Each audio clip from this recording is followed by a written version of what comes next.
안녕하세요. 요양맨의 미국 주식 브리핑 시작하겠습니다. 오늘은 5월 1일 노동절 휴일입니다. 잘 쉬고 계시죠? 오늘은 다시 팔란티어를 들고 왔는데요. 최근 팔란티어를 자주 다루고 있습니다. 아시다시피 중요한 이벤트, 즉 1분기 실적 발표를 앞둔 시점이죠. 그런 이유로 오늘 다시 한번 팔란티어의 전반적인 상황을 꼼꼼하게 한번 체크해 보려고 합니다. 팔란티어는 관세 전쟁의 하락세가 무색할 만큼 요즘에 S&P 500 종목 중에서는 가장 강한 주식 중에 하나입니다. 물론 고평가의 논란이 많은 종목이죠. 애널리스트들도 바이와 셀로 극명하게 의견이 나뉘는 종목인데요. 팔란티어의 25년 1Q 실적 발표가 드디어 다음 주 월요일 5월 5일 장 마감 직후 있을 예정입니다. 오늘은 팔란티어의 현재 상태, 그리고 차트 분석, 그리고 오랜만에 재무 상태 점검, 마지막으로 1분기 동안에 있었던 상업적인 실적, 업적, 이런 것들을 총 정리해보는 시간을 갖도록 하겠습니다. 팔란티어 주주분이시라면 많은 도움이 되지 않을까 싶어서요. 끝까지 시청해 주시기 부탁드립니다.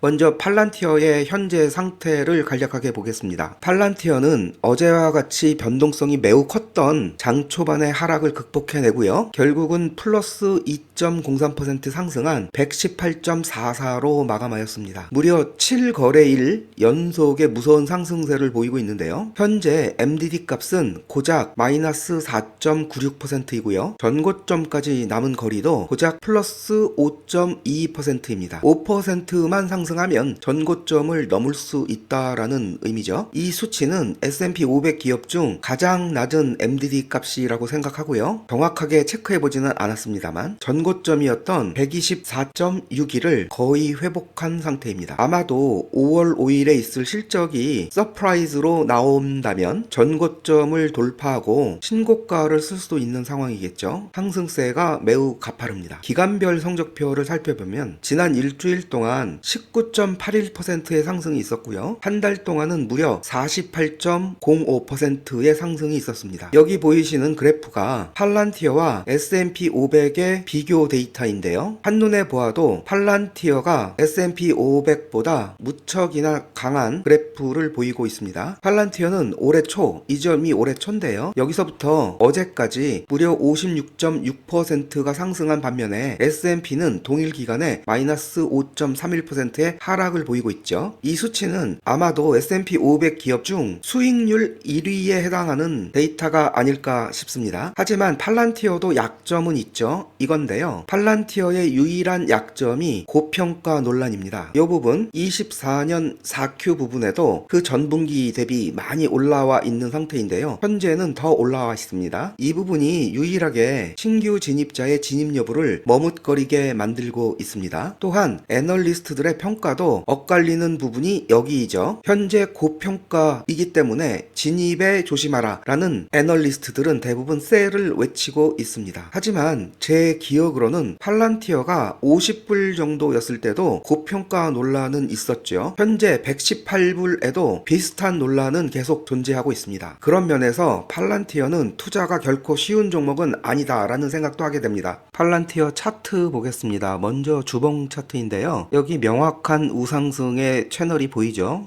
여러 번 보여드린 차트입니다. 이 부분부터 채널의 하단선을 타고 상승을 했죠. 그리고 여기 이 지점부터는 채널선 중앙선으로 계속 위로 아래로 오르고 있는 모습입니다. 이 지점이 중요한데 여기서부터 중앙선 상단으로 이동하고 오버슈팅도 있었는데요. 여기 빨간 거 2개 장대 음봉이 발생한 기간은 관세에 의해서 시장이 전반적인 폭락장이 있었던 구간입니다. 하지만 이 부분 채널의 하단선이 지지선 역할을 해주었고요. 현재는 반등한 모습인데 그 반등의 정도가 매우 강하게 보여집니다. 특히나 실적 발표를 앞둔 기대감이 그 강도에 더해지는 것이 아닌가 생각이 들고요. 실적 여부에 따라서 전고점을 돌파하고 단기적인 오버슈팅도 생길 수 있는 상황으로 판단이 됩니다. 현재 RSI는 거의 70에 육박하고 있는 모습이죠. 다음은 일봉 차트인데요. 전반적으로 흐름은 비슷한 모습입니다. 일단 일봉으로 보면 현재 RSI가 70을 돌파했죠. 거의 71 정도까지 왔고요. 과매수권에 이제 진입을 하는 모습입니다. 그 이유는 아시다시피 지난 7 7거래일 연속된 상승 덕분이겠고요. 특히나 이 마지막 거래일 어제였죠. 어제는 갭 하락으로 시작을 했는데 전일 고점 돌파하여 2% 이상의 상승으로 마감을 하였습니다. 실적 발표 전에 매집을 하려는 매집 세력이 그만큼 강하다는 의미일 테고요. 하지만 개미들인 저희들은 지금 섣부르게 진입하기도 쉬운 구간은 아니라고 보여집니다. 뚜껑을 열고 봐야겠지만 혹시라도 실적이 미지근하게 나온다면 급락의 가능성도 배제할 수는 없고요. 왜냐하면 팔란티어의 기대치가 일반적인 타 종목 대비 좀 높은 점과 앞장에서 말씀드렸듯이 고평가돼 있는 상태이기 때문에 그 논란이 재점화된다면 소문에 사고 뉴스에 파는 현상이 나올 수도 있을 것입니다. 확실한 서프라이즈가 나온다면 이 채널 상단을 뚫고 신고점을 기록할 수도 있는 상황이겠지만 물론 그런 경우에는 단기적으로 큰 오버슈팅도 가능하다고 보여집니다. 주주분이시라면 지금은 홀딩과 관망하는 것이 정답이 아닐까 생각이 들고요. 신규로 진입을 하겠다라는 분이 계신다면 지금은 조심해야 될 구간이 아닌가 생각됩니다. 포모에 의한 충동 구매는 조금은 조심해야 되지 않을까 생각을 하고요. 신규 진입을 하기 좋은 타이밍은 이 상승세가 꺾여 이 중앙선 근처까지 내려오는 눌림목 구간이 아닐까 하는 생각을 합니다. 실적 발표 전에 기업의 재무 상태가 어떤지 전반적으로 점검해 보는 것도 의미가 있을 듯 해서요. 팔란티어의 전반적인 재무 상황 간략하게나마 체크해 보는 시간 갖도록 하겠습니다. 현재 팔란티어의 마켓캡은 279.41 빌리언 달러 나오고 있죠. 종업원 수는 약 4,000명이 조금 안 되고요. 기업의 규모에 비해 인원은 매우 소수라고 할 수 있습니다. 주식 관련 내용인데요. 발행된 총 주식은 2.26 빌리언이죠. 그 중에서 약 94.45%인 2.14 빌리언이 현재 유통되고 있고요. 나머지 5.55%는 기업 내부자의 소유입니다. 캐피탈 스트럭처 살펴보겠습니다. 마켓 캡과 데빗 그리고 마이너리티 인터레스트가 합쳐진 모습이 이거고요. 여기서 캐시 부분을 빼면 엔터프라이즈 밸류, 기업 가치가 나오겠죠. 이 표에서 볼 수 있는 것은 여기 감춰져 있는 이 부분, 데빗이 매우 작다라는 것이고요. 이 데빗이 이 현금이나 현금성 자산보다 훨씬 적습니다. 가지고 있는 현금으로 언제든지 빚을 갚을 수 있다는 얘기고요. 재무적으로 이 그래프만 보더라도 매우 안정적이다라고 판단할 수 있습니다. 이 밸류에이션 관련 그래프인데요. 팔란티어는 이 밸류에이션이 문제죠. 24년 말에는 PR이 400선, 그 다음에 PSR이 약 67 정도였는데요. 현재는 여기 PR이 614, PSR이 102까지 치솟았습니다. AI 소프트웨어 관련 기업들의 평균치보다 훨씬 높은 숫자여서 팔란티어는 늘 이 부분이 약한 고리로 여겨지고 있는데요. 만에 하나라도 기업의 매출이나 이익 같은 펀더멘털이 급격하게 나빠지는 긴급사태가 발생된다면 당연히 시장에서는 밸류에이션 조정에 들어가겠죠. 물론 만약입니다만 그런 상황이 펼쳐지면 주가는 급격하게 조정도 될 수 있다는 점 항상 염두에 두시고 자주 관찰해 주시기를 바랍니다. 다음 그래프는 이 매출과 이익의 변동 그래프인데요. 여기 보시듯 24년 4분기의 경우에 매출은 사상 최고치를 찍었고요. 하지만 순이익은 전분기 대비해서 큰 폭으로 떨어진 것을 볼 수 있습니다. 사상 최고치 매출에도 불구하고 이 수익률이 급격하게 떨어진 이유는 크게 두 가지로 발표되었는데요. 이 기간 동안 임직원들에 대한 주식 기반 보상이 매우 큰 폭으로 증가됐고요. 두 번째는 AI 관련된 투자금도 대폭 늘렸기 때문에 넷 인컴, 순이익이 많이 떨어졌습니다. 하지만 시장에서는 순이익이 떨어진 이유에 대해서 긍정적인 반응을 보냈었죠. 발표 당일 매우 큰 주가의 상승이 그것을 말해 주었습니다. 다음 그래프인데요. 레버뉴 투 프로핏 컨버전입니다. 여러 번 말씀드린 것 같은데 이 그래프에서는 숫자보다는 이 그래프의 형태가 중요하다라는 것이고요. 이 부분이 레버뉴이고요. 매출입니다. 이 그래프가 매출 원가죠. 그래서 여기서 이것을 빼면 그로스 프로핏이 나옵니다. 이 표는 여기 24년 4Q입니다. 그래서 OP 익스펜스 즉 운영 경비가 굉장히 큰 폭이 있었죠. 말씀드렸던 직원들에 대한 보상과 투자입니다. 여기서 이것을 빼면 거의 없이 똔똔인데 다행히 OP 인컴이 플러스고 non OP 인컴이 플러스입니다. 거기서 텍스 부분을 빼면 순수익은 이렇게 나왔다라는 의미이고요. 다음은 레버뉴 브레이크다운입니다. 레버뉴는 크게 두 곳에서 나오고 있죠. 여기 정부 부분과 상업 부분입니다. 현재는 정부 부분이 50%를 조금 넘는 없는 숫자이고요. 지역별로 보면요. 가장 큰 부분이 여기 미국이고요. 두 번째가 나머지 3개, Rest of World, 그다음에 세 번째가 영국에서 나오고 있습니다. 지난 분기별 매출과 어닝의 성적표를 볼 건데요. 팔란티어는 지난 4분기 동안 연속해서 어닝과 레버뉴를 비트하였습니다. 특히 24년 4Q는 서프라이즈를 기록했죠. 그래서 큰 폭의 주가가 상승됐던 걸로 기억을 하는데요. 5월 5일은 레버뉴는 현재 예상치가 862.17 밀리언 달러를 예상하고 있고요. 어닝은 0.13 달러를 예상하고 있습니다. 이 부분만 잘 나온다면 또 좋은 결과가 있지 않을까 생각이 들고요. 5분기 연속 비트를 기대해 보겠습니다. 팔란티어는 아직 배당은 하고 있지 않은 회사입니다. 다음은 재무 건전성 보겠습니다. 먼저 이 그래프 볼 텐데요. 빨간 막대기가 빚이고요. 데빗입니다. 가운데 있는 막대기가 프리캐시 플로우입니다. 그 다음에 이 파란 막대기는 현금과 현금성 자산이죠. 이 그래프만 딱 보더라도 빚은 매우 작습니다. 심지어 분기별 캐시 플로우보다 작은 상태인데요. 마음만 먹으면 언제든지 빚은 손쉽게 없애버릴 수 있다라는 뜻이고요. 유동성은 매우 강하다, 매우 양호하다 이렇게 볼 수 있습니다. 돈 걱정은 없는 회사로 보여집니다. 이 그래프 역시 재무 건전성을 판단하는 그래프인데요. 숏텀으로 보면 즉 단기적인 자산과 부채는 보시다시피 자산이 부채보다 훨씬 큽니다. 단기적으로 현금화할 수 있는 자산이 많다라는 뜻이고요. 단기적으로 갚아야 하는 부채는 매우 작다라는 뜻입니다. 다른 말로 하면 유동성이 매우 양호하다라는 뜻이겠고요. 롱텀의 경우에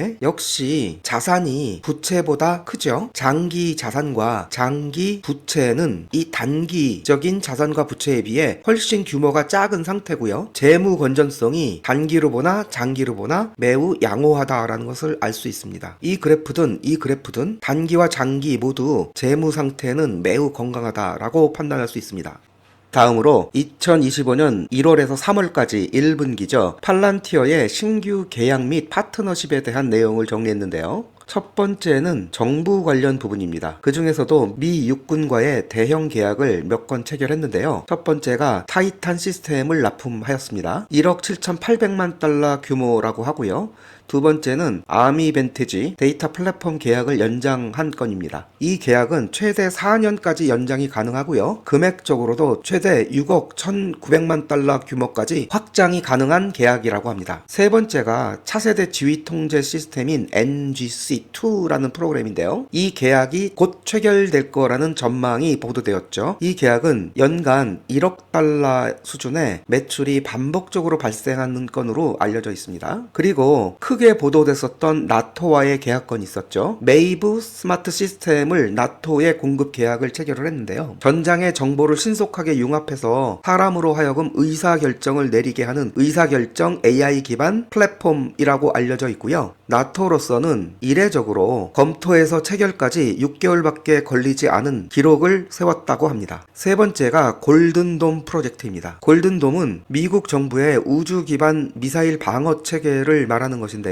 핵심 파트너로 팔란티어, 스페이스X, 안도릴이 컨소시엄을 구성해서 이미 제안을 완료했고 곧 선정될 가능성이 높다라는 보도가 발표됐었습니다. 네 번째가 미국 재무부와의 신규 계약인데요. 그 세부 내용과 금액의 수준은 알려지지 않았습니다. 다만 미국 재무부와의 신규 계약 체결이 공식 정부 계약 데이터베이스에 등재됐다라는 것이 확인된 상태입니다. 어떤 프로젝트인지 정확하게 알려져 있지는 않지만 그 비밀 프로젝트가 미국 재무부와 신규로 계약 체결이 됐다라는 것이 팩트입니다. 지금까지는 미국이나 유럽의 정부 관련된 신규 프로젝트에 대한 내용이었고요. 지금부터는 민간 부분의 신규 프로젝트입니다. 첫 번째가 데이터브릭스와의 전략적 파트너십을 체결한 건인데요. 데이터브릭스에 전세계 약 12,000개의 글로벌 민간 고객 기반의 팔란티어의 AI 플랫폼을 직접적으로 제공한다고 합니다. 포춘 500 기업 등 대형 민간 기업을 대상으로 신규 계약 창출 가능성이 크게 높아졌다라고 합니다. 그 다음에 한국 관련된 것이 있어서 제가 리스트를 했는데요. 현대중공업과의 전략적 파트너십 체결입니다. 현대중공업과 팔란티어는 무인 수상정인 USV 프로젝트를 함께 하기로 했다라고 발표가 되었죠. 그 다음은 KT와의 계약입니다. 올해 3월 KT와 팔란티어는 미국에서 만나서 공식적으로 전략적 파트너십을 체결했다라고 발표를 했는데요. 이를 통해서 KT는 국내 기업 최초로 팔란티어의 AI 빅데이터 플랫폼을 도입한 것이 됐고요. 팔란티어는 KT를 통해서 한국 시장, 다시 말하면 한국 내의 민간 시장의 입지를 크게 강화할 수 있는 계약이라고 합니다. 다음으로 석유가스 대기업인 APA와의 계약이 연장되었다라고 발표가 됐고요. 그 밖에 에너지, 헬스케어, 제조업 등 다양한 대기업들과 파운드리와 AIP 플랫폼 기반의 신규 계약을 다수 체결한 것으로 보도되었습니다. 지금까지 말씀드렸던 신규 계약이나 파트너십의 매출이 1분기에는 반영이 되지 않았을 수도 있습니다. 혹은 일부 반영이 됐을 수도 있고요. 하지만 2분기를 예상하는 가이던스에는 충분히 그 효력을 발휘할 것으로 생각됩니다.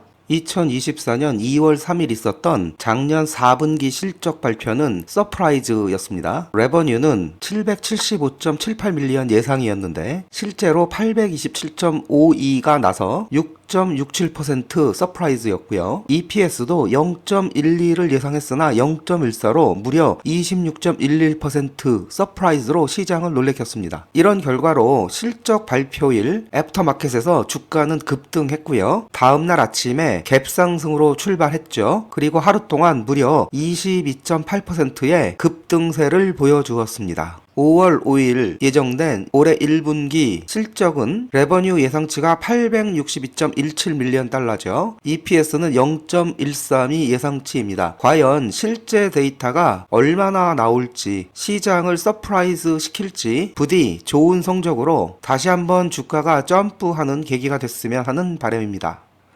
오늘 요약은 여기까지 하겠습니다. 연휴 잘 보내시기 바라고요. 저는 다시 찾아오겠습니다. 감사합니다.